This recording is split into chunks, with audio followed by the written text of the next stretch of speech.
Hello, welcome to my show, Coronavirus Update for April 25th, 2020. Today's theme will be, what's love got to do with it?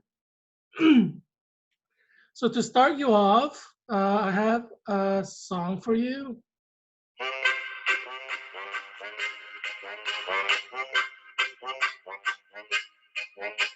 יש לי חברה, ואני אוהב אותה, הוא משתדל תמיד להיות איתה, יוצאים לרחוב, אני שם מכתש והיא עושה דפיקות, מנעלי הכאב גם בשוק סואן, אני והיא לבד, מחובקים, ומתחבאים בצד, לי יש שקט מאוד, ולחוצה רכה.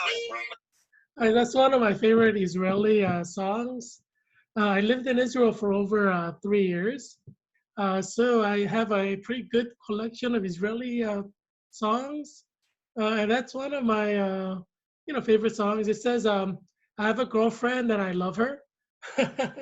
It's funny, but it's like it takes a mundane idea and it kind of expands on it. It kind of fits with today's theme. What's love got to do with it? We have an exciting show for you today, so stay tuned. And subscribe to this YouTube channel. COVID-19 Update by Heerak is a daily show that I created to help you survive COVID-19, but also to help you become informed and knowledgeable about COVID-19 and everything that is related with it. Politics, society, science, healthcare, nursing, pharmacology, international relations, literature, history. So this is probably the most exciting and interesting show out there on COVID-19. So don't forget to watch it every day. Subscribe to this YouTube channel. I want to start today by saying Happy DNA Day. You're probably asking me, DNA Day? Yes, it's a happy DNA Day. So you see the photo there. April 25th is a DNA Day. And right above the Happy DNA Day is the DNA with COVID that has invaded and integrated with it. So you can kind of say COVID-19 is like invaded the space and kind of copulated with your DNA. It became one with your DNA. So now RNA viruses like COVID-19, they go into your body and they hijack your DNA mechanism, producing mechanism. So COVID-19 kind of becomes part of you.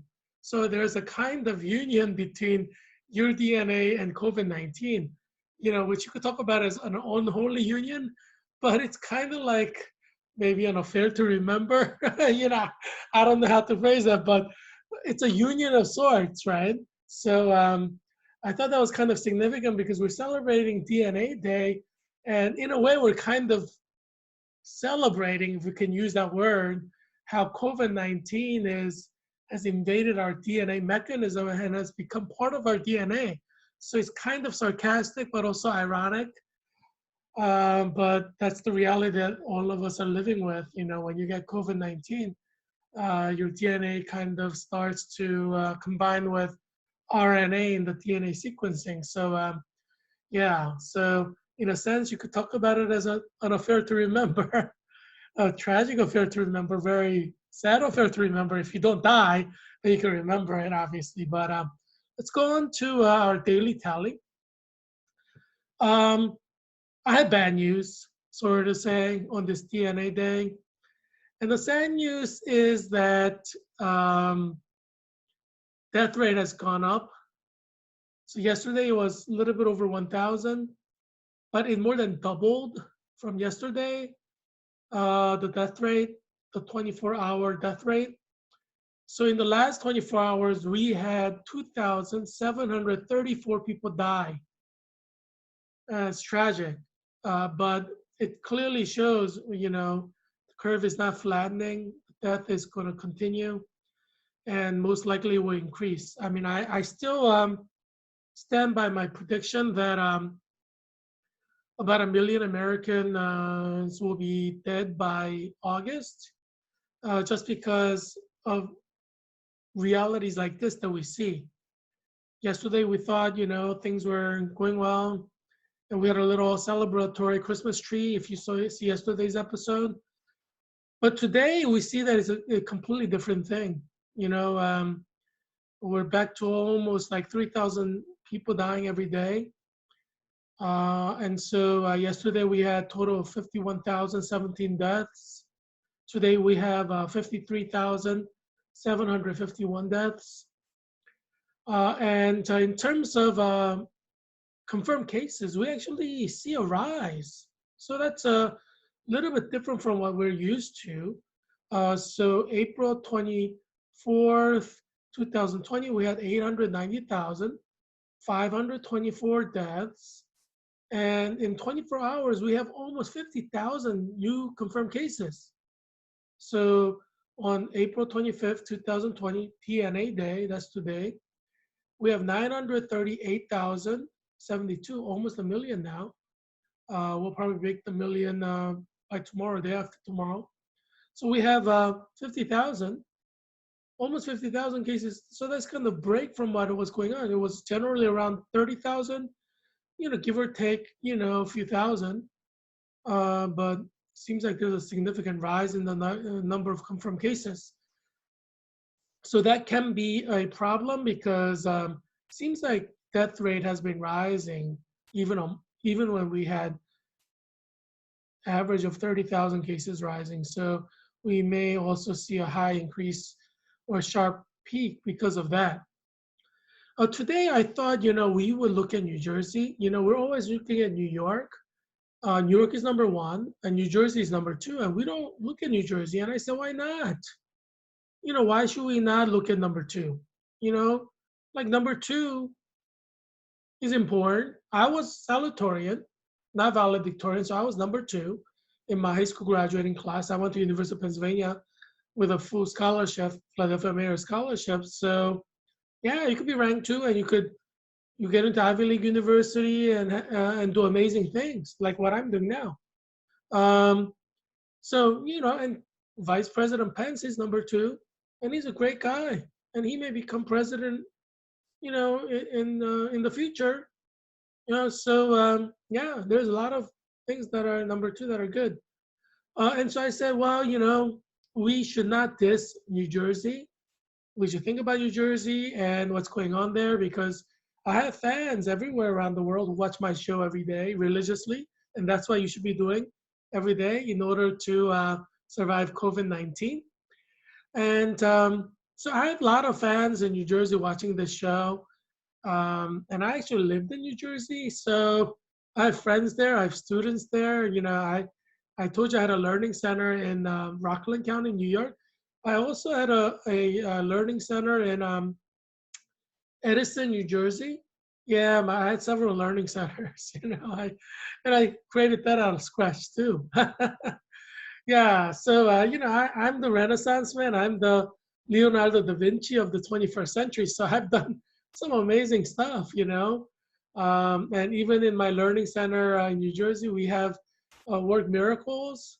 I was telling you past about how I helped autistic and ADHD students who are failing their classes become number two in class in their class in less than 2 months. That's why I'm an amazing guy. I'm the Leonardo da Vinci of 21st century. So there are things that I can do that mere mortals cannot do. So, if your child is ADHD or bipolar or autistic, you bring them to me, I will make them top of their class in a couple months. I mean, I have so many gifts. It's amazing, and I do some amazing things in the nursing setting. I'm a master's student in the School of Nursing and Health Studies at Georgetown University, and I'm in the Clinical Nurse Leader program. And the kind of things that I do in nursing, it's amazing. I discover things, and I save people's lives, and I don't want to go into the details, but I do some amazing stuff, in nursing. So those of you who will become my patients in the future, you have something great to look forward to. I'm actually thinking about working at Georgetown MedStar Hospital, Georgetown University MedStar Hospital. So, after I graduate in August, so if you come there, you may see me and receive the excellent care that I provide. I'm also looking into maybe working at Virginia Hospital Center or Arlington because I live in Arlington. I want to save lives of people in Arlington. So if I end up working at Virginia Hospital Center, if they're smart enough to beg me to come work for them, then you can go to Virginia Hospital Center and receive excellent nursing care that I can provide. So you have something to look forward to in the future. Yeah, in August I graduate, so you could see me in Virginia Hospital Center or Georgetown University MedStar Hospital in a couple, a few months. But anyway, yeah. But I live in New Jersey, and Edison, New Jersey is near Rutgers University in New Jersey.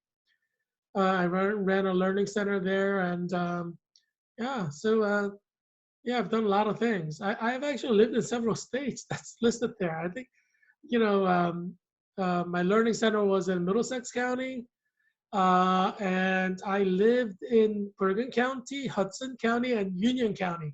So 4 of the counties there, I've either worked at or lived in. So I know all the places, I used to eat at the restaurants. I have friends there, people who are shop owners I befriended. So these are places I know, in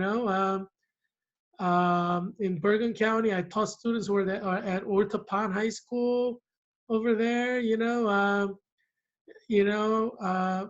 So, and also the high school where Paris Hilton went. I forget the name of the high school, but I taught some students from there. It's like a private school in, I think that's in Bergen County. Yeah, so yes, I've taught a lot of people, I'm amazing. So a lot of people come to me to learn. I had children of like Samsung billionaires, LG millionaires come and, learn from me, So yeah, so some of the brightest and the wealthiest wanted me to teach their kids because I'm a kingmaker. Whoever I teach become like a king.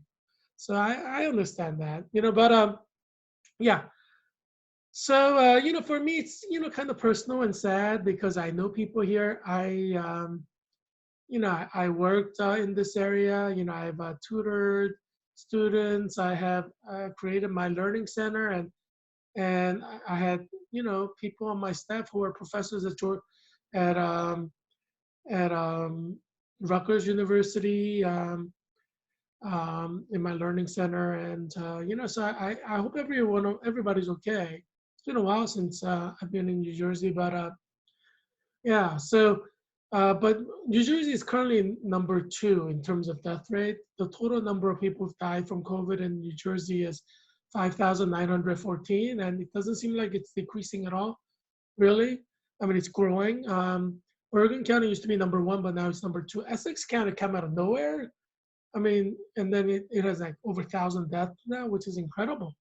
So any county in New Jersey can start having like hundreds or thousands die, I guess, yeah, so Essex County is number 1. They have 1,019 total deaths.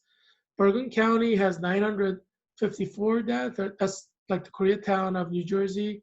There are 2 areas in New Jersey which are concentrated with Koreans, and that's Bergen County, like Leonia area, and in kind of closer toward Philadelphia, you have a New Jersey area where there are a lot of Koreans.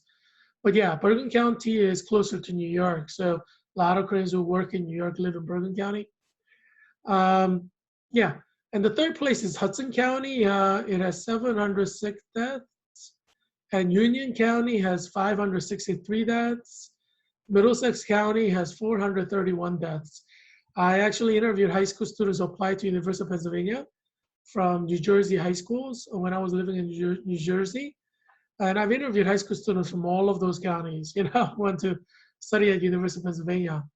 So yeah, so I interview them. I submit a report to the admissions office and accept them, reject them, and waitlist them. And so yeah, so I got to know a lot of people there. All different kind of settings. Um, but unfortunately, a lot of people are dying in New Jersey, and it seems like it's not stopping. So probably if you have relatives in New Jersey, you're gonna probably have somebody die, like a friend or a relative, somebody you know will die from COVID. That's really sad, but that's going on right now. So yeah, so let's go on to our exciting "What's Love Got to Do with It" um, uh, episode focus. And so some of you are probably wondering about love, about romance, about marriage, and I felt like um, I need to address this because love and marriage, these are important things for humanity, right? And every society has love, every society has marriage, regardless of where they originated, what kind of religion they have. They all have marriage, love and marriage. You can't separate it, right? And COVID-19 pandemic has created a world where everybody needs to social distance or kind of separate themselves at least 6 feet or 2 meters. Further away, the better. I mean, don't just like measure it 2 feet because, or 6 feet because it may not be far enough. If there's wind that's traveling, 6 feet may not be enough to prevent you from getting infected from another person because wind can carry the virus, right? So, yeah, the hard and fast rule is not 6 feet. I mean, 6 feet is like inside with no ventilation. But if you're outside, you probably need far more than 6 feet because wind can carry the virus. So, but anyway, I'm sure some of you have been thinking about love, you know, and you're wondering about love. And I said, this is COVID-19 update by Heerak that addresses every aspect of human experience: spiritual, physical, mental, psychological, political, international relations, business, commerce. I feel like I need to address love. And you've probably been waiting. It's like, when is Heerak going to talk about love? Love makes the world go around, right? Um, and so I said, well, I'm going to talk about love now. Today's good of day as any to talk about love. So we have all this coronavirus death throughout the United States of America, as you can see on that map of the United States. Every state has somebody dying, at some place, and the number of deaths are growing. And we may get to a level where we could have over 5,000 people die per day. And we don't know. I mean, it's still recent, young. I mean, it's only been a couple months, so we don't know where this is gonna go. And so today I was watching Sky News, British television, and they were saying, British experts were saying, we're doing more and more research. More research we do, we're realizing we're probably not going to have a virus vaccine. That's what they said. Yes, I heard it today. This expert in Britain, who's an expert in vaccines, said we're probably not going to have a vaccine for COVID-19. And his argument was, every other virus that was like COVID virus, we didn't have a vaccine. We were not successful in creating a vaccine for other COVID type viruses in the past, some that had like localized spread, or some even were considered pandemics. So he's like, how are we going to develop a vaccine for this COVID-19 when we couldn't create it for any other COVID viruses? And some of them were pandemics. And we still haven't discovered vaccines for those years and years and years later. So his argument is, there's no way we're going to come up with a COVID-19 vaccine because we couldn't develop vaccines for any other COVID pandemics or COVID viruses in the past. That's his argument.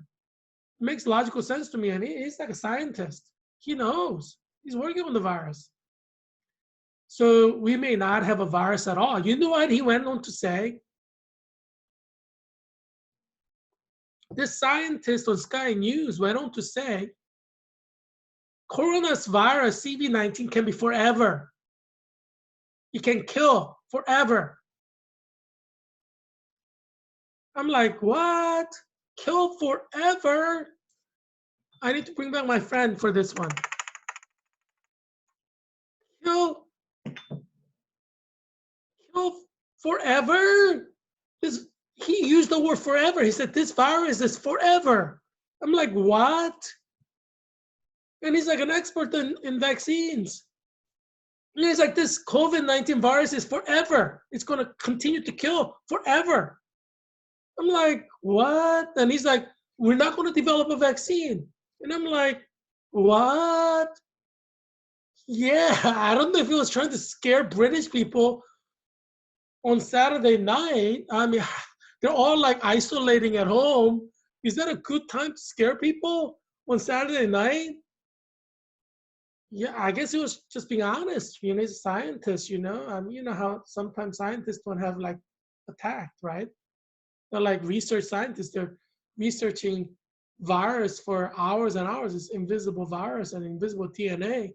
Sometimes they lose sight of reality. So maybe he was just kind of being socially slightly dysfunctional, but you know, you have to say you appreciate it because he's being bluntly honest, and he actually did say, I'm being bluntly honest because people have right to know. And I'm like, well, actually, you know, maybe he's not socially inept. Maybe he's socially very apt because he's being honest, and he's telling us he's being honest. He's telling us he wants us to know the truth. And I'm like, thank God some scientists are being honest with us now instead of giving us false hope. He's telling us what he sees at this moment and what he's looking at as an expert in science, expert vaccine creator.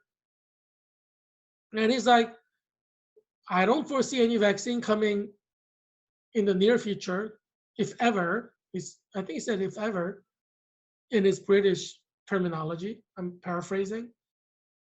And he said this virus is forever. It's going to continue on forever until the end of time. And I'm like, man, this is the kind of thing that you probably do not want to hear on a Saturday night in England when you're like staying at home, you know? Jeez. Yeah. But anyway, so he's like, yeah, so this coronavirus is going to continue forever. It's going to keep killing forever. And we're not going to come up with a vaccine. So you better get used to social distancing. That's what he said.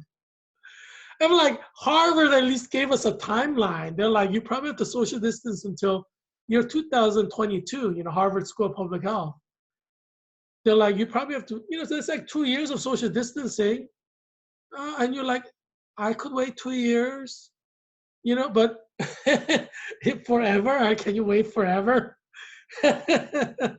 Oh my gosh, yeah. So if you didn't watch that Sky News, or if you didn't hear this from other experts or saw a rerun of that interview from Sky News, hey, sorry that I'm breaking this sad news to you, but there probably will not be a vaccine. You heard it from that British expert. A lot of American experts are now saying that. More and more, they work on the vaccine. They're saying it's not possible.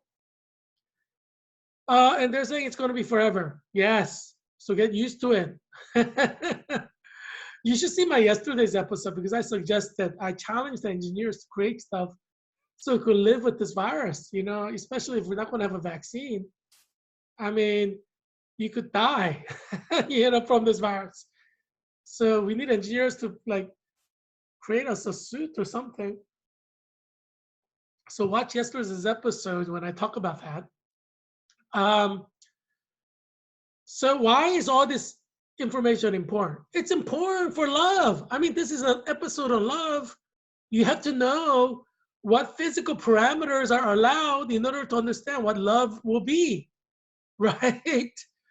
I mean, you could love from afar. You know, doesn't Netflix have a show where people talk in separate cubicles? They don't even see their face and they get married. I forgot the title of that show. Maybe you've seen this. So they don't physically touch each other in any way. You know, they're not even close physically because they're in different cubicles. Is that like a prophetic of what is to come? My gosh, you know, I hope not. I mean, it kind of gives the term concept of arranged marriages, like in India and Korea in the ancient times. Even now they have arranged marriages, but generally they look at the photo and they have like a kind of a first date or a couple dates before they get married. So it's like a blended kind of arranged marriage for many Koreans and Indians. Although some still have arranged marriages, from my understand. It's like traditional times. But this gives like love and marriage a different way of looking at it, because yes, in ancient Korea and ancient India, people had arranged marriages where they didn't even look at whoever they were going to marry. They didn't even physically see them really until their wedding day.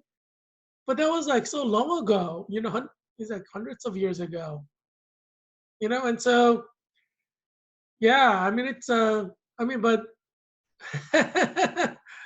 I mean, you gotta honk away at that because you're probably kind of upset, It's like honk, honk, honk. I'm upset that this is the new reality of love.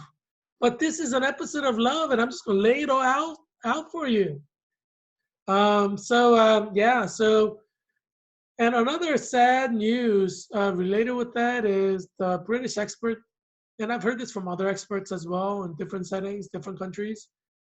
They said you could get reinfected with COVID-19. So let's say you had COVID-19 in March and you're completely healed. You can get COVID-19 in May 2020 and get completely healed. And then you can get COVID-19 in November 2020 and die. Yes, you could get reinfected until you die. So what should we call COVID-19? Should we call COVID a merciless lover? Should we call COVID a relentless lover? Or because it wants to unite with your DNA, right? And for it, the consummation is your death, right? Unfortunately, this is what COVID-19 does. It has a different notion of what love is. For COVID-19, love is combining with your DNA and then eventually killing you. It's like Black Widow spider, Black Widow spider, they copulate, they have sex with you, and then they kill you, right? That's what I've heard. I don't know if it's like that with every single Black Widow spider, but it seems to be the case from what they have in nature channels, right? But anyway, yeah. So maybe COVID-19, we'll call it the Black Widow of the virus world. But yeah, so they say COVID-19 can probably infect you again and again and again and again. I mean, hopefully these scientists are wrong, but they think they're not wrong. So, I mean, you gotta be safe. It's better to be safe than sorry, right? So I would say, maybe you need to kind of think about that. So as we talk about COVID-19, I guess and love and romance and marriage, what I would like to say is, if you were planning to get married, you should have got married before COVID, like Christmas 2019. You're very unlucky that you didn't get married. Geez, you could have had a wedding ceremony in a nice church. Like if you get married in California, you could have a nice outdoor wedding with flowers, sun shining, and now you can't have that. You cannot have that fairy tale wedding. You can't have it this year. And if the scientists on Sky News is correct, you can't have it next year. You can't have it a year after that. You can't have it year after that. What are you going to do? Wait until you're 50 when virus vaccine is discovered to get married? Yeah. It's very, very sad. Very, very sad. Scientists are saying we doubt we're going to discover the vaccine. We're going to still work on it, but we doubt it. And this virus will continue forever, killing forever. Yeah. Some of you are saying, especially in Africa and Asia, I hope Heerak's race and COVID-19 theory is correct. That's probably what some of you are saying. And those of you in Scandinavia and in Germany. Yeah. I understand you. I hear you. I hear you. Yeah. So scenes like that, when a man is kneeling before you and asking you to marry you, probably is something that's not going to happen for most people. I mean, unless you're already a couple, but even then, unless you're married, you have to social distance, right? Do you see the catch 22? Let's say you have a boyfriend and you're not married and you live with your family and he lives with his family. Every time you see each other, it's a danger time. You can't be closer than 6 feet with each other, right? If we're supposed to follow the rules and also follow what the scientists are saying, you need to social distance not to get infected. Wasn't there a movie recently? I think it was cystic fibrosis or some kind of illness where two people who love each other could not be close to each other because if they become close to each other, they die. I thought I saw a trailer for this movie like last year or something, or a couple years ago. Do you know what I'm talking about? The movie where two people who are both ill with some kind of chronic or terminal illness, immunocompromised, they could not get close because if they get close, they die. So they love from afar. And I was like, man, I don't want to see this movie. It's too sad. And now it's like everybody's facing this reality, right? So if you had a boyfriend and you're a girl and you live with your parents and your boyfriend lives with his family, every time you see each other, you're supposed to be like wearing a mask and staying 6 feet away if you don't want to catch COVID-19. Oh, jeez. Every time you see each other. Yeah. Yeah. So those of you who've been dating someone for a while or have been engaged, you're probably like, you better just get that wedding done. Call up your priest, from your church or your pastor and say, you know, Father, just marry me, right now. Because like, yeah, I mean, COVID probably will stay, right? I mean, Harvard University's School of Public Health is saying it will stay. You have to social distance for at least 2 years. Now, experts from Britain and elsewhere are saying this virus is going to continue forever, and we're not going to have a vaccine in 2 years. Harvard is saying social distance for 2 years, but they're assuming we will have a vaccine. But now experts are saying we're not going to have a vaccine, in which case you have to social distance until vaccine is developed. That could take 10 years, 20 years, 30 years. We don't know. Obviously, there are babies being born. Richard Gere had his second child just a couple of days ago. So there are babies being born during the era of COVID. So if you're a husband and wife, I would say, don't wait. Just have your child. Because this COVID is not going to go away. And at least, having a child would be one source of joy for your life, right? So have that child, have a few more. I mean, geez, you have the social distance. I mean, geez, your family is the only people you're gonna see really in person at a regular time. Maybe you should have like 12 kids. And you guys are all at home. You guys are kind of safe at home together. So yeah. So the advice that I give to husband and wife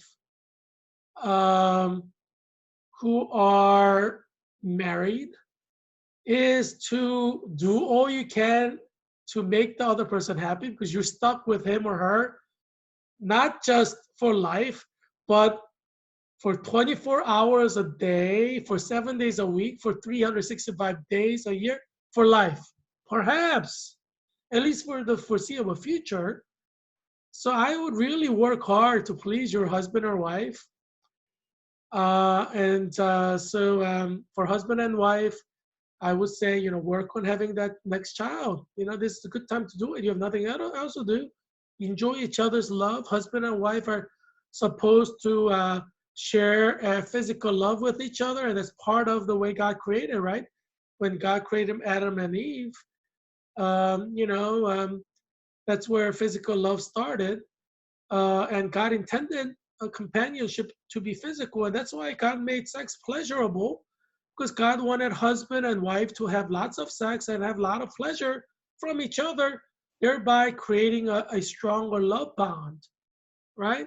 So the biological chemical processes help husband and wife to stay in love longer. So having a lot of sex is a good thing. So I would say, for Christian husband and wife out there, have a lot of sex during COVID-19. Have sex several times a day. What else are you going to do? You have all this time. Think of this as a long honeymoon. Have sex, breakfast, lunch, and dinner. God made you husband and wife. You're one. And one of the things you're supposed to be doing is having sex with your husband and wife, becoming one in one flesh. That's the whole point, right? Two shall become one. That's a Bible verse. You should be having a lot of sex.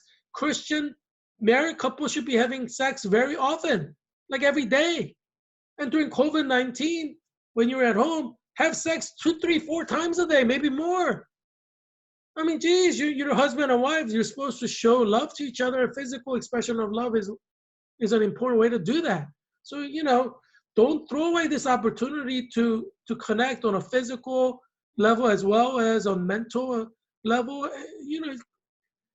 Let's face it, husband and wife, primary way they connect with love is through sex, right? Bible says you shall not commit adultery, right? If you're married, you should not have sex with anybody who's not your wife. And you're not supposed to have sex before you're married. So sex is only during marriage between one man and one wife, one man and one woman. So you should have lots of it. God created sex to be pleasurable for this purpose, so that a married man and a married woman could have a lot of pleasure from sex. So if you are a Christian, it doesn't matter how old you are. You could be in the 20s, 30s, 40s, 50s. It doesn't matter. And you're not having sex every day during COVID-19. You should be ashamed of yourself, because you're husband and wife. And one of the things the Bible emphasizes is that two will become one flesh. And that's talking about sex. Two becoming one flesh is sex. So God expects you to have a lot of sex if you're married as husband and wife. That's part of God's plan for you. And also, just to remind you that I'm not the only one who talks about this. St. Paul talks about it. And St. Paul's instructions for husband and wife is this. Husband should not withhold sex from his wife. If the woman wants to have sex, you're supposed to comply. Doesn't matter how you feel. You're supposed to pleasure her and give her sex and work hard to pleasure her while giving her sex. Same with the wife. If the husband wants sex from the wife, woman cannot withhold sex from the husband. Even if she doesn't feel like it, she can't say, I have a headache. She has to give him sex. She has to pleasure him. And she has to work at giving him pleasure in the process. So there's a mutual pleasure between husband and wife. This is St. Paul's teaching. Paul teaches this. St. Paul teaches this in the Bible. Yes, Bible talks about sex all the time. Bible says don't have sex with someone who's not your wife, but Bible says have lots of sex. Bible says have lots of sex with your wife. Bible, if you're a pastor, you're supposed to be teaching this to your church members. If you're a husband and wife, you have an obligation before God to pleasure each other through sex. That is your responsibility. That's your duty as husband and wife. That's just part of New Testament teaching on marriage. Sex is the most important part of marriage, right? And that's why St. Paul says husband and wife should have sex. And nobody should deny their spouse sex at any time. Any time that your wife wants you to have sex with her, you have to have sex with her. That's the biblical teaching. There are rules about marriage. So, yeah. And, you know, when you hear some guys giving excuse for why they cheated, they often say, well, my wife never had sex with me. So logically saying, let's say the wives gave the guy sex, even if she didn't really feel like it, he probably would not have cheated on her, right? I'm not saying it justifies it. Husbands should not cheat on their wife for any reason. But women have a duty to provide sex for the husband, and husband have the duty to provide sex for the wife. This is an obligation under God's law. For those who are married, you connect through sex. Physical love is an important part of marriage. Why else you get married? You have friends, but you're not supposed to have sex with your friends, just with your wife. Why? Because the purpose of marriage is for you to have sex and derive pleasure from sex and have children from sex, but have lots of pleasure from sex as well. And so that's God's gift to you. God gave you that as your gift, whether you're poor or rich. You have wife and you have sex with your wife, and you're supposed to have pleasure from that. It doesn't matter if you're a billionaire, you're homeless. God gave that as his gift to all of humanity, regardless of race, economic status, education level, right? So if you're married, you should have lots of sex. During coronavirus, COVID-19, you should be having sex a few times a day if you're married. Bible, New Testament teaches this. Now, so that's for married people. Now, for people who are not married, if you're engaged, I would say go right ahead and get married. If coronavirus ends for some reason, you could have a ceremony later, but get married now and start having a family. You don't know what's going to happen next. If you're over 18, you're old enough to get married. Like a lot of people who work full-time after high school get married at 18 and start having children. It's fine. It's great. You should have children when you're young. You have less. Your children will have less problems if you give birth when you're younger than you're older, right? That's just science. Science says if you give birth when you're older, your children could have all kinds of conditions, right? I mean, you know that. I mean, you read about that in magazines and seen TV shows about that. It's just scientific truth. So yeah, get married. Have your pastor or priest marry you, and then start a family. This is a good time to do it. I mean, why stop everything in your life, right? So if you have a fiance or if you have a serious boyfriend, girlfriend, get married. If you're over 18, do it. And that's my advice to you, because who knows when you're going to die? I mean, you may get coronavirus and die next year. So yeah, live like it's your last day. For those of you who do not have a boyfriend or girlfriend, well, it's kind of tough. I tell you, it's kind of tough. You're not going to have a wedding like that you see on the screen. Yeah. So I'm going to introduce you to my new friend. So this is Bob. So Bob is a single guy and he's not married. Bob. And this is Amy. Amy is a single girl and Amy is not married. So how does Bob and Amy love? So now, yes, we have a new reality. And this new reality is a problem that we don't need to solve, right? So how are we going to solve this new reality? the problem that we see before us. I would say the way to do it is do it prayerfully. And yeah, it's kind of hard. If you're a Christian, I would say a good way to do it is you have people that you know from church, right? Your youth group members and your youth pastor or your senior pastor or your assistant pastor is probably having some programs for you at the college group. Um, and some of you are part of a Christian group, like Chi Alpha or Baptist Koinonia Bible Study or Reformed University Fellowship, RUF, or Campus Crusades for Christ, CRU, or InterVarsity Christian Fellowship, or Christian Union, or Navigator. I said this is a good place to start to find someone that could be the love of your life. And let's face it, it's not time to play around. It's not time to play the field, right? You have Bible study together, you praise together through Zoom or other internet channels. And then you know, as you see that you're kind of developing feelings, kind of gravitating toward each other in the group context, you know, you can initiate contact. And you should be a little bit more serious. This is not like pre-COVID-19 days. This is COVID-19 days. And then you can initiate a kind of a little bit more specialized relationship.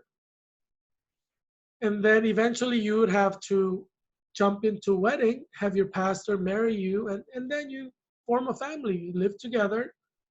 And then you're kind of bound by destiny through that, you know. And you know, now that you're living together, you don't have to social distance each other as long as you're not going outside and bringing stuff back home. Wear your mask outside and social distance. But destiny of husband and wife are together forever. And so, and you shouldn't be getting divorced, right? The Bible, Jesus Christ says, don't get divorced. So you should not get divorced. And so I would argue that the best way to kind of go toward marriage at this point is through your Christian networks, Bible study networks, and don't take too much time because you don't have all your life to decide. You know, just kind of, if you're like in a college, if you're a college student now, let's say you're a member, part of a InterVarsity Christian Fellowship, and you're like a senior, I mean, get to it, you know, get married soon. I mean, geez, you know, don't wait around. Time doesn't wait for you.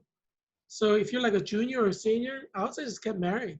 You know, you find somebody who you know, who you love and who loves Jesus. Yeah, just get married, start a family.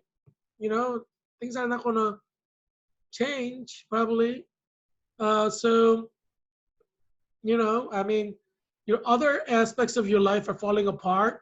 You know, at least get your romance, marriage aspect, you know, succeed in that. You know, you don't have to fail in that and fail in marriage, right? I mean, we don't know what's going to happen to the workplace. We don't even know the words are, you know, business are going to open up. We don't know what's going to happen. So one area where you can be successful in is marriage, right? Forming your family, having your children. So don't fail at that. Geez, that's like one realm they could probably control. So don't fail at that. Yeah. So as of now, that's my advice for those of you who are not married. And so yeah. So we'll probably have a love and romance episode again in the future, and maybe we'll have more information for you at that time. But that's my advice for now.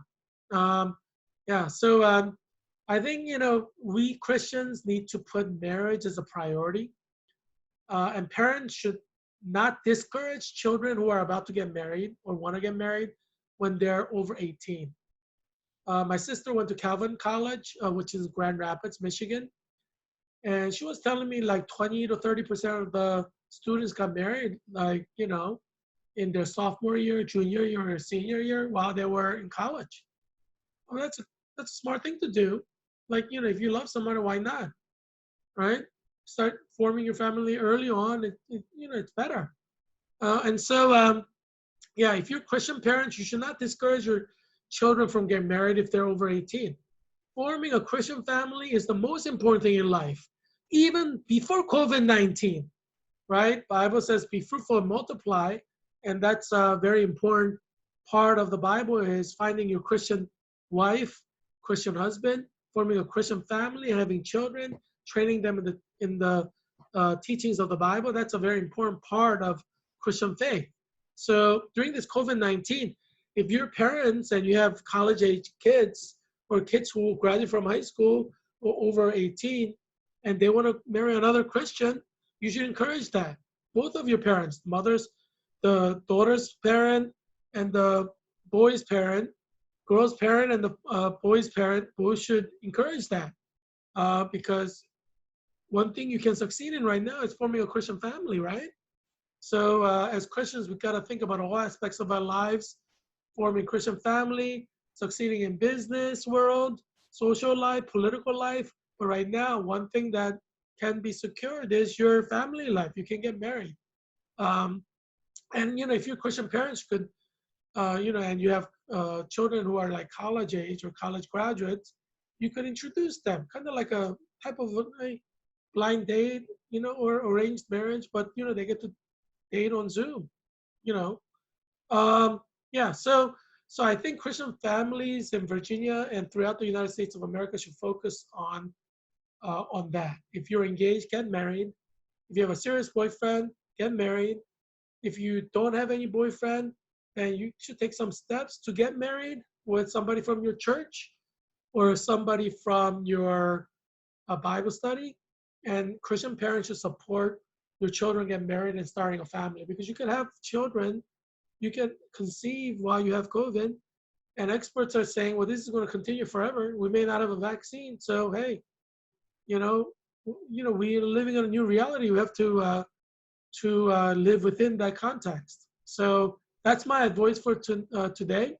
See the kind of advice I bring you? You probably haven't even thought about this.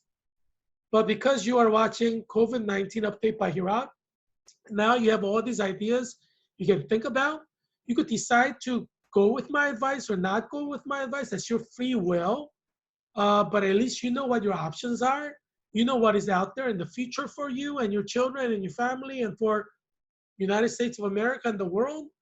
And so I give you concrete advice that you can use in reality, right? To benefit yourself, your children, your family, and the gospel and the Christian community. Since forming Christian family is one of the most important parts of Christian duty in life. You should not put that in the back burner, right?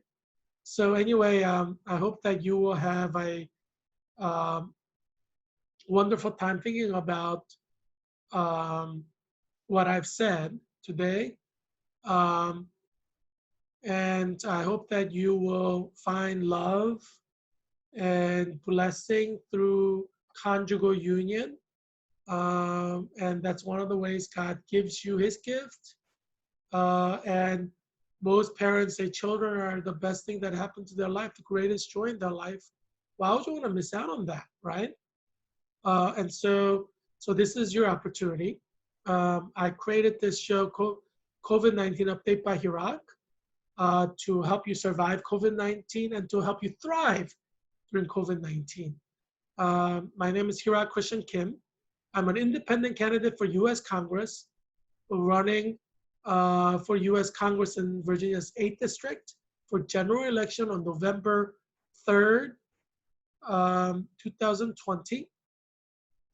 So vote for me, Heerak, in the general elections on November 3rd, 2020.